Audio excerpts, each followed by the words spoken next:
Olá! Que bom encontrar você a bordo. A partir de agora você vai assistir ao programa Aeronauticando. Todas as quintas-feiras um novo vídeo sobre aviação, explicado de forma clara, rápida e direta, sempre com algo interessante sobre avião ou sobre aviação. Inscreva-se. Sente-se, aperte o cinto e voe alto conosco. Decolagem autorizada. No episódio de hoje, o mistério da pressurização. O ar que você respira dentro do avião.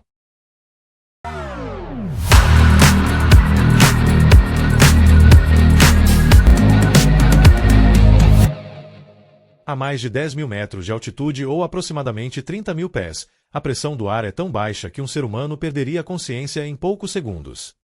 O ar é rarefeito, frio e com pouco oxigênio.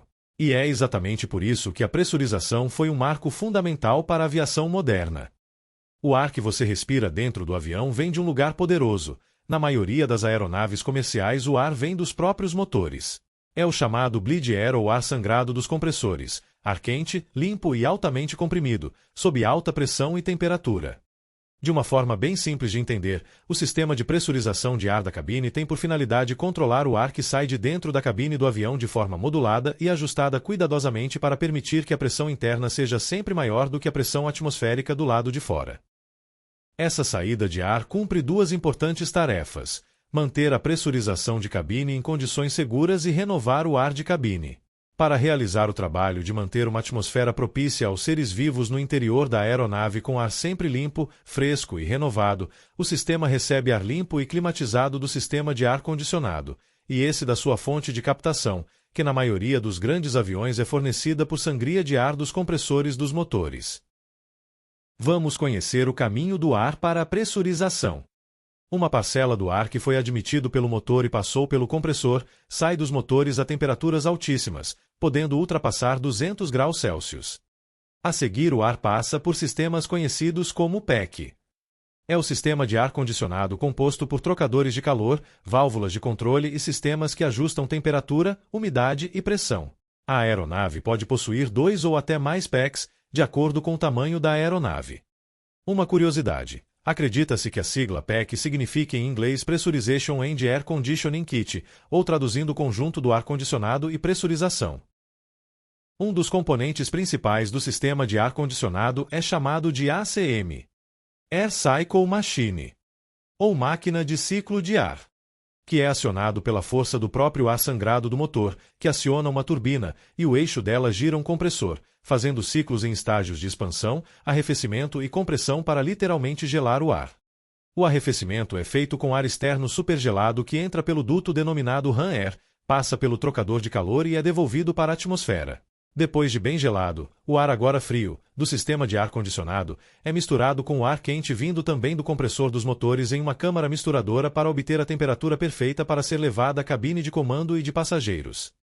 Os pilotos e comissários podem regular a temperatura de acordo com as necessidades, e em grandes aeronaves, pode ter temperaturas diferentes por zonas da cabine. No final, a distribuição chega em fluxo contínuo à cabine de comando e nas zonas da cabine de passageiros em condições ideais de temperatura e pressão para a respiração de todos os seres vivos a bordo. Na aviação comercial é muito comum em determinados horários do voo, optar por uma cabine com temperatura mais baixas e fornecer mantas e cobertores aos passageiros. É quando os tripulantes desejam que os passageiros durmam logo, principalmente após o serviço de refeições. Além de mais confortável, o período de sono a bordo permite diminuir a sensação de demora de tempo de voo e redução da carga de trabalho, permitindo também que a tripulação de cabine seja reduzida por revezamentos para descansos durante o voo.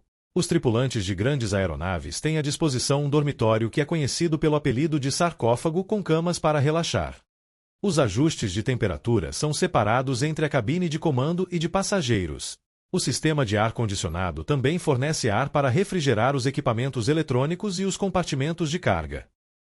A pressurização é o sistema que controla automaticamente a quantidade de ar que sai do avião por meio das válvulas de saída de ar, chamadas de outflow valve, que mantém o diferencial de pressurização de cabine.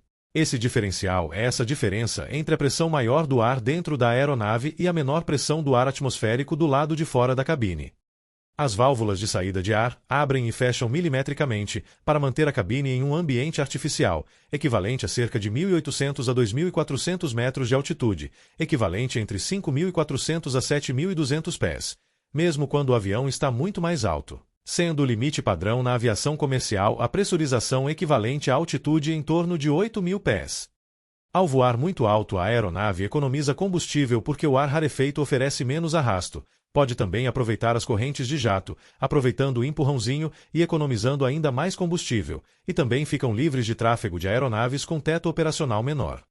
As correntes de jato são tão economicamente importantes para a aviação que elas determinam os horários de disponibilidade dos voos e as altitudes escolhidas para o plano de voo. Quanto mais alto a aeronave voa, seguindo alguns planos de voo estratégicos, mais econômico e lucrativo pode ficar o voo. Uma exceção ao sistema de sangria de ar dos motores, comuns nos grandes aviões comerciais, é o sistema de ar-condicionado e pressurização do Boeing 787 Dreamliner, que funciona de forma diferente, utilizando o sistema alimentado por motores elétricos sem sangria de ar dos motores, o que o diferencia da maioria dos aviões comerciais, tornando o sistema mais semelhantes aos sistemas utilizados em aeronaves de menor porte, geralmente aeronaves motorizadas com motores convencionais.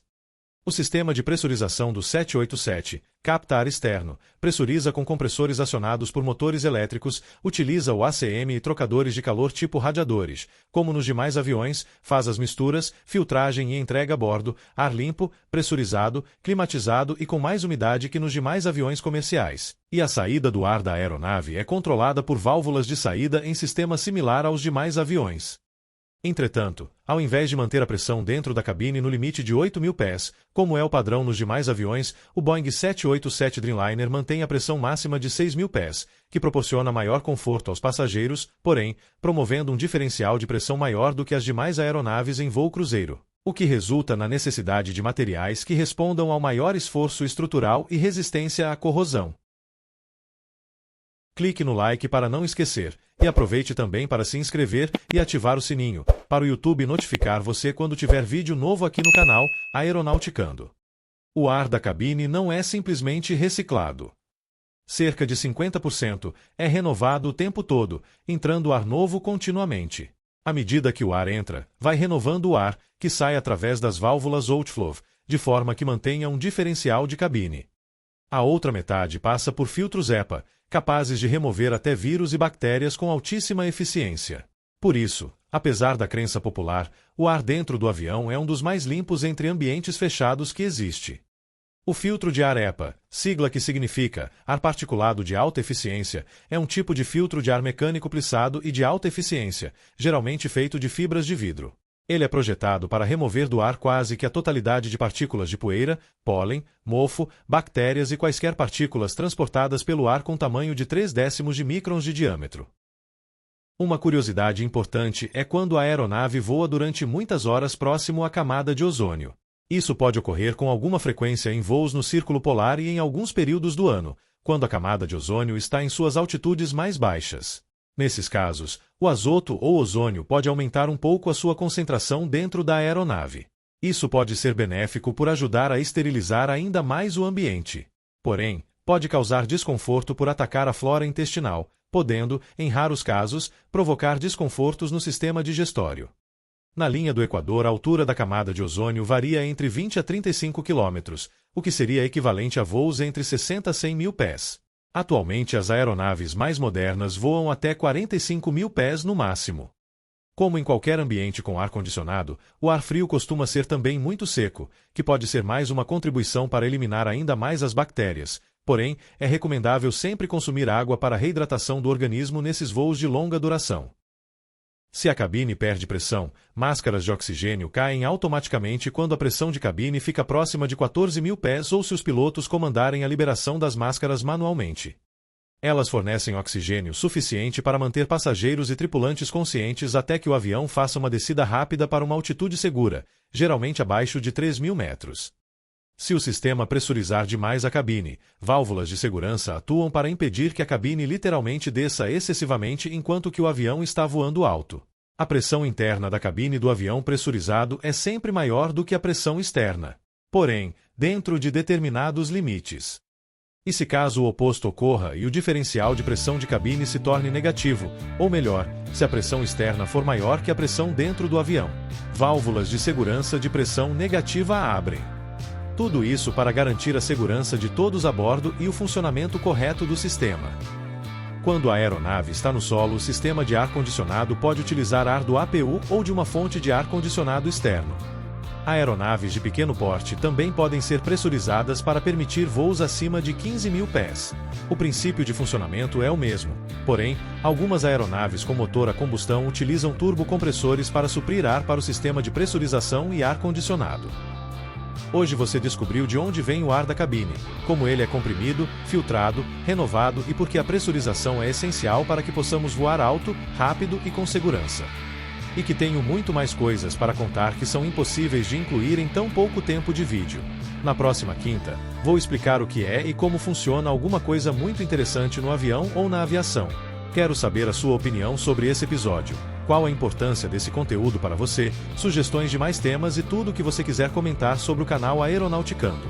É só colocar aqui nos comentários. Para saber mais sobre o tema deste vídeo, veja nossa recomendação de leitura aqui na descrição. Compartilhe com os amigos. Sua participação e sugestões serão a minha navegação para mais conteúdos interessantes. Te espero lá e bons voos!